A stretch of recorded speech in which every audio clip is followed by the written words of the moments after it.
అందరు అన్ని తీసుకున్నట్టే కదా, ఏం మర్చిపోలే కదా? ఏం మర్చిపోలే. బస్సు ఎక్కడ పోదు, నెమ్మదిగా ఎక్కండి, తోసుకోకండి. ఏ సీట్ దొరికితే ఆ సీట్ లో కూర్చోండి. అట్లా కూర్చుంటారు అబ్బా, ఏ సీట్ల దొరుకుతా ఆ సీట్ల. నేను పొద్దున్న 5:30కు వచ్చినా, నేను ముందు సీట్లనే కూర్చుంటా. వెనకాల వచ్చినా వెనకాల కూర్చోండి.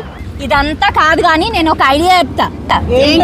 ఏంటంటే ఏజ్ ఉన్నోళ్ళు కొద్ది పెద్దవాళ్ళేమో ముందు కూర్చుంటారు, కొంచెం వయసులో ఉన్న వాళ్ళేమో వెనకాల కూర్చుందాం. సరేనా? సరేనండి. సరే మరి పదండి.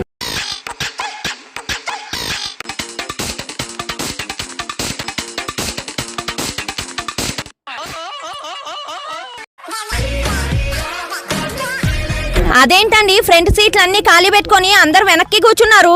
మీరే కదండి చెప్పారు వయసులో ఉన్న వాళ్ళందరూ వెనక కూర్చోమని. మేమందరం స్వీట్ 16 కాబట్టి అందరం వెనకాల కూర్చున్నాం. ఇదేదో ప్లాన్ చాలా బాగుందండి. మీరు కూడా ఎప్పుడైనా ఇలా గుంపుగా వెళ్ళారనుకోండి, ఫాలో అయిపోండి. సూపర్ ఉంది కదా.